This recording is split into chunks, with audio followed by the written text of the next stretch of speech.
فرمایا مصطفیٰ نے کہا میری 3 سنتیں ادا کر کے اب چہرے پہ پانی ڈالو گے تو فرض ادا کرنے کا مزہ آ جائے گا. اعلیٰ حضرت کو اللہ نے وہ کمال دیا، ملک سخن کی شاہی، تم کو رضا مسلم، جس سمت آ گئے ہو سکے بٹھا دیے. باتیں بہت ساری ہیں، کچھ خالص علمی ہوتی ہیں، کچھ بڑے علم بھی ہوتا ہے اور اس میں لطف بھی ہوتا ہے. تو ایک لطف والی بات ہے، آپ کو سناتا ہوں. علماء میں نا ایک مسئلے میں اختلاف ہے. خیر اب تو علماء میں مسئلے میں اختلاف ہو تو جاہل چھلانگ لگا کے اندر آ جاتے ہیں، کہتے تو ان کی پتہ تھا پوچھو. علماء میں اکثر مسائل میں اختلاف رائے ہو جاتا تھا اور ہے آج بھی. امام شافعی اور امام مالک کا اختلاف کوئی نہیں تو کیا گالیاں دینی شروع کر دیں گے لوگ؟ اختلاف رائے علماء کے اندر ہو جاتا ہے.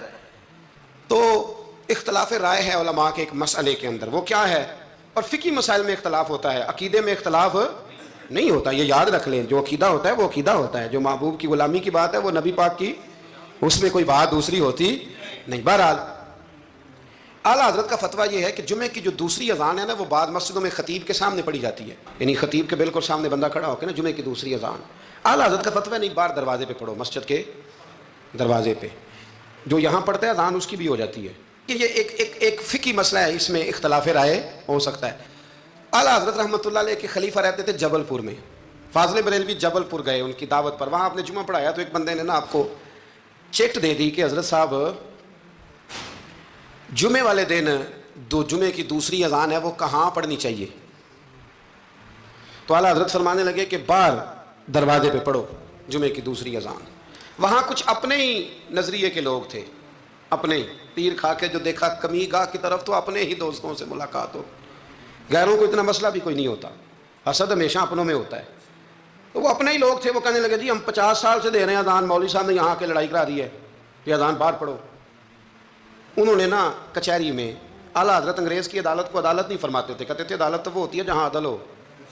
یہ کچہریاں ہیں، یہ عدالتیں، وہ عدالت کہتے نہیں تھے، کہتے عدالت کا مطلب ہے عدل والی جگہ. اعلیٰ حضرت کبھی نہیں گئے تھے انگریز کی عدالت میں. تو جب ان سے کہا گیا نا کہ مقدمہ کر دیا کسی نے کہ لو جی ہم 50 سال سے اذان پڑھ رہے ہیں تو انہوں نے نواں فتویٰ دے دیا ہے کہ اذان جو باہر پڑھے، تو اعلیٰ حضرت کو نوٹس آ گیا عدالت سے.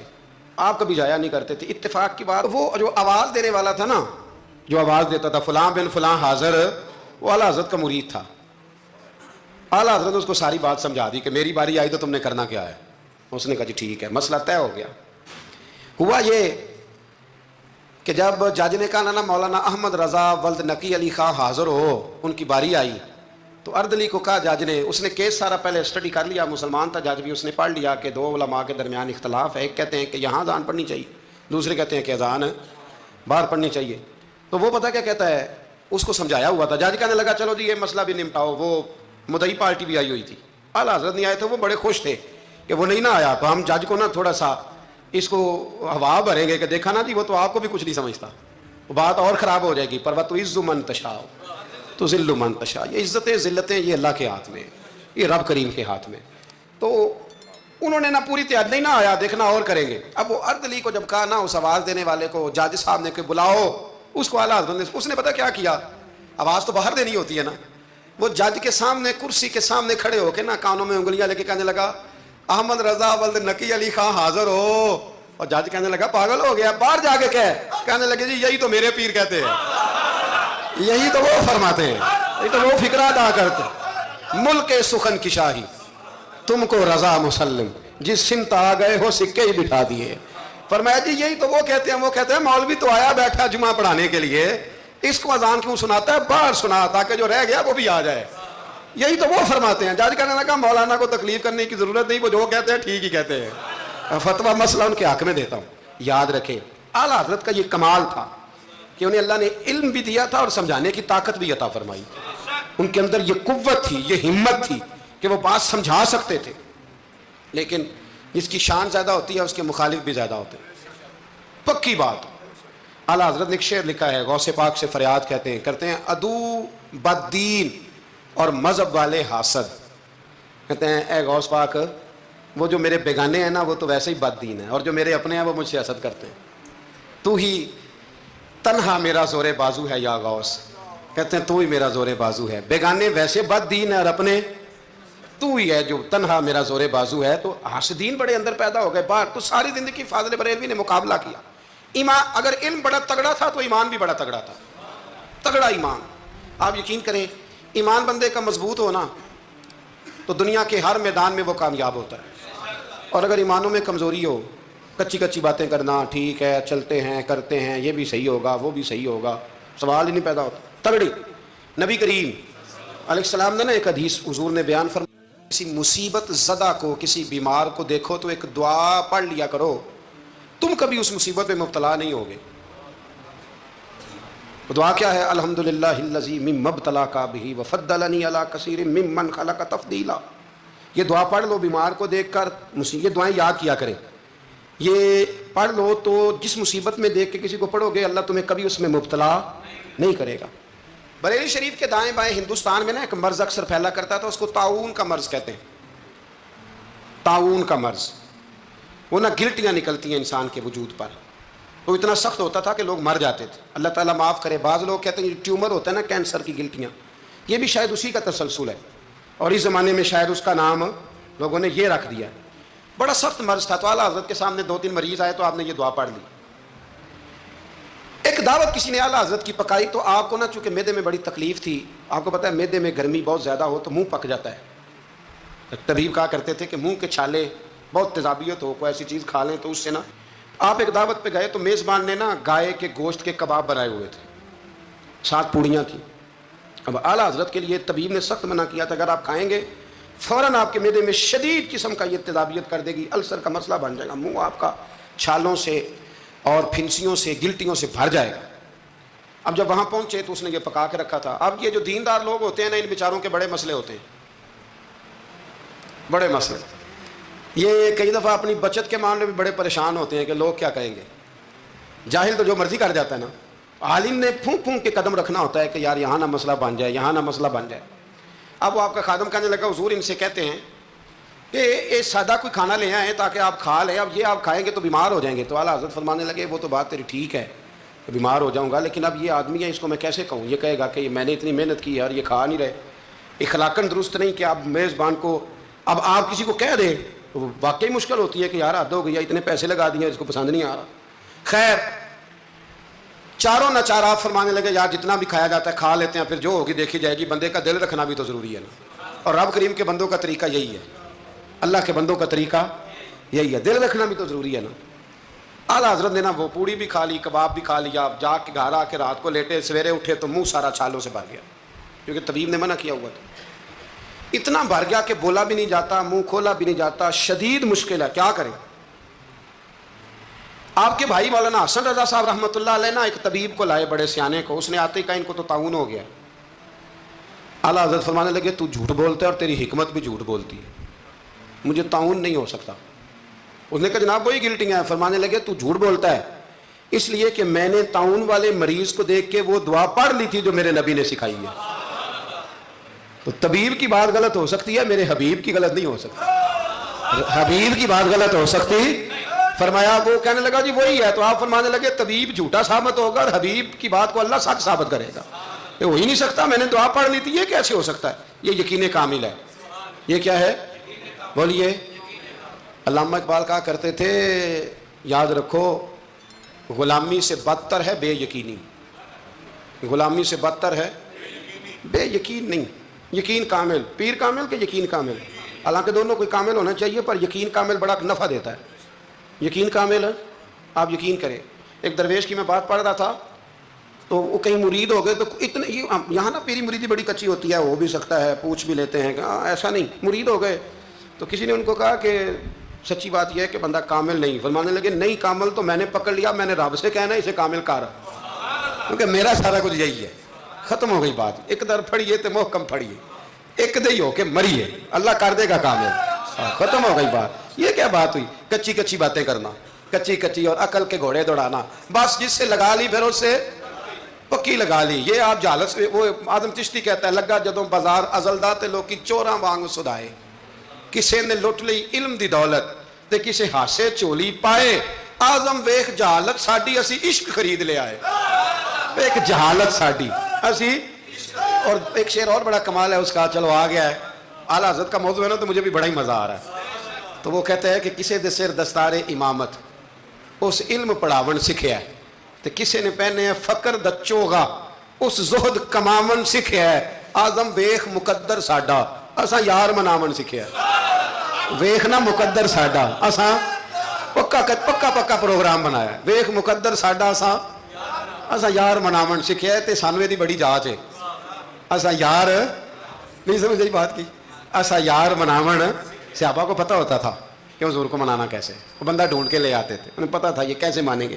اور حضرت فرمانے لگے کہ طبیب کی بات غلط ہو سکتی ہے، حبیب کی بات غلط ہو سکتی، مجھے تعاون نہیں ہو سکتا، سوال ہی نہیں پیدا ہوتا۔ وہ حکیم ناراض ہو گیا، وہ ہوتا ہے نا ڈاکٹر صاحب بگڑ جاتے ہیں کہ میرا مطلب یہ کیسے ہو گیا۔ صرف ایک عالم ہے بیچارہ، اس کو سارے کہہ لیتے ہیں کہ تو غلط چل رہا ہے، ورنہ ڈاکٹر کے نسخے کے خلاف آپ بات کر سکتے ہیں، وہ کہتا ہے ڈاکٹر میں ہوں کہ تو ہے۔ تو وہ طبیب صاحب ناراض ہو کے چلے گئے۔ کچھ لوگ جو تھے ساتھ وہ بھی کہنے لگے کہ طبیب تو بہت بڑا تھا، پر چلو یہ کہتے ہیں مجھے نہیں ہے تو نہیں، اب سارے لوگ مانتے ہیں کہ تعاون ہے۔ رات کو نا ایک شاگرد اعلیٰ حضرت کے کان میں کہنے لگا حضور تھوڑا سا وہ میں نے بھی پڑھا ہے کہ مشورہ دوں، فرمایا دو۔ کہنے لگا جی مسواک کریں آپ، تھوڑا سا منہ کھول جائے گا، اور پھر کالی مرچ پیس کے نا تھوڑی منہ میں ڈالے، مجھے لگتا ہے کہ مسئلہ حل ہو جائے گا۔ فرمانے لگے تو میرا مخلص ہے، تو جو کہہ رہا ہے مجھے بھی اس میں بہتری لگ رہی ہے۔ وہ ایک مسواک لایا، فرمایا یہ میرے نبی کی سنت ہے۔ تھوڑی سی مشکل سے مسواک کی، اور پھر مرچیں نا کالی مرچیں پیسی ہوئی منہ میں ڈالیں۔ آدھے گھنٹے کے بعد ایک کہہ آئی، اور اندر نہ سارا خون جو مسوڑوں میں تھا اور جو سارا جمع ہوا تھا باہر آ گیا۔ اعلیٰ حضرت رحمۃ اللہ علیہ فرمانے لگے بلا کے لاؤ اس طبیب کو۔ وہ کہتا تھا منہ کھول نہیں سکتا، گلٹیاں بن گئے، اسے بلا کے لاؤ، پہلے میں اسے اللہ کا قرآن سناؤں گا، پھر محمد عربی کی نعت سناؤں گا، میں بتاؤں گا کہ میرا منہ کھلا ہے کہ نہیں کھلا۔ بلا کے لاؤ، میرا یقین کامل ہے کہ حضور نے جو فرما دیا ہے اس سے بات آگے پیچھے ہو سکتی، یہ کمال۔ اور پھر علم کمال تھا، یقین کمال تھا، تو عمل بھی کمال تھا، عمل بھی کمال، عمل اعلیٰ حضرت نے پایا تھا، کمال کا عمل تھا، کمال۔ دیکھیں ایک دفعہ نا آپ نا سفر کرتے تھے نا، جب اس وقت ٹرین پہ سفر زیادہ ہوتا تھا، آج بھی ہندوستان کے لوگ ٹرین پہ سفر کرنا پسند کرتے ہیں، میں نے بھی وہاں ٹرین پہ سفر کیا ہے، تو ٹرین بیفور ٹائم آ جاتی ہے، وقت سے پہلے اسٹیشن پہ ٹرین ہوتی ہے، مزہ آتا ہے ٹرین پہ سفر کرنے۔ تو ایک دفعہ میں یہاں لاہور سے بیٹھا کراچی جانے کے لیے، تو میں نے ان سے پوچھا کب پہنچے گی؟ کہتے تسی بیٹھ جاؤ، جدو سارے پہنچیں گے تسی بھی پہنچ جاؤ گے۔ یعنی ہمارا یہ حال ہے کہ وہ اس نے نا مجھے مطلب اتنا شاندار جواب دیا کہ میں چپ کر گیا، میں کہ گل تو ٹھیک کرتا ہے۔ کہتے جی ٹائم ہوں تمہیں کیویں دسیے، کیونکہ ٹائم ہے ہی کوئی نہیں، حالات ہی بڑے خراب تھے ان دنوں۔ کہنے لگا بیٹھ جائیں، جب سارے پہنچیں گے تو آپ بھی۔ میں کہ چلو ٹھیک ہے، ختم ہو گئی بات۔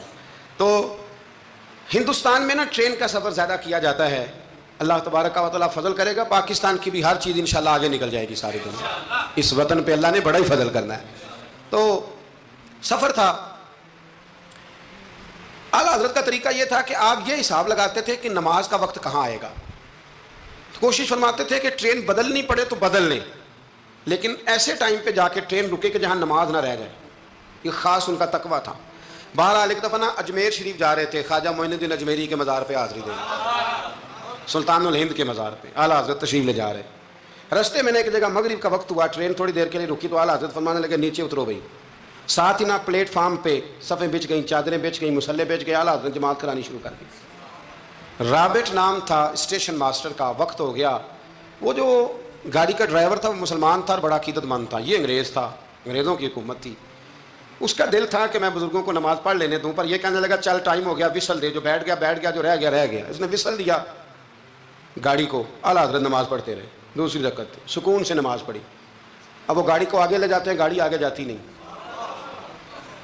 آگے لے جاتے ہیں جاتی نہیں۔ وہ رابٹ جو تھا وہ کہنے لگا اس کو، ڈرائیور کو، چلاتا کیوں نہیں؟ کہنے لگا چال ہی نہیں رہی، انجن میں مسئلہ ہو گیا ہے۔ کہنے لگا ذرا پیچھے کرنا، اس نے پیچھے کی تو پیچھے ہونے لگ گئی، آگے کی تو جاتی نہیں۔ اس کو شک پڑا کہ یہ مسلمان ہے، شاید فیور کر رہا ہے، تو نیچے اتر، میں بیٹھتا ہوں۔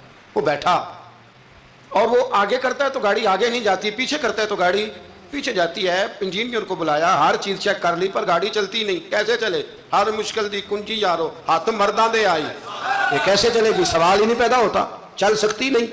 اب جو اس کو نا تھوڑی سمجھ آئی، پوری سمجھ کے بعد نا دل نرم ہوا، اتر کے نا اعلیٰ حضرت نماز پڑھ رہے تو بیٹھ گیا، غور سے دیکھنے لگا کہ بڑے خشوع سے، وضو سے، عاجزی سے، دل جمی سے اعلیٰ حضرت نماز پڑھ رہے ہیں، شوق سے، ذوق سے، توجہ سے، بڑا متاثر ہوا۔ نماز مکمل ہوئی نا تو ڈرائیور سے کہنے لگا میں نے بھی ساتھ جانا ہے۔ وہ بھی گاڑی میں بیٹھ گیا تو اعلیٰ حضرت سے فرمانے لگا، عرض کرنے لگا حضور یہ کیا تھا سارا کچھ؟ فرمانے لگے کچھ بھی نہیں، میں رب کی نماز پڑھ رہا تھا، رب نے بندوبست کرا دیا ہے، نماز جو اللہ کی تھی اللہ نے بندوبست کر دیا ہے، اس سے زیادہ میرا کمال کوئی نہیں۔ کہنے لگا حضرت جی پہلے میں نے اسلام سنا تھا، آج میں نے اسلام دیکھ لیا ہے، آپ مجھے کلمہ پڑھائیں میں مسلمان ہونا چاہتا ہوں، آپ مجھے کلمہ پڑھائیں میں مسلمان ہونا چاہتا ہوں۔ اب مرید آپ کو پتہ ہے مریدوں کا اپنا ذوق ہوتا ہے، کہنے لگے حضور آپ کی کرامت ہے، آپ کی کرامت ہے کہ ایک انگریز مسلمان ہو گیا۔ فرمانے لگے بڑے آدمی تھے نا تو بڑے لوگ چیزیں اپنے کھاتے میں نہیں ڈالا کرتے، وہ ان چیزوں سے نفع لے کے قد نہیں اونچا کرتے۔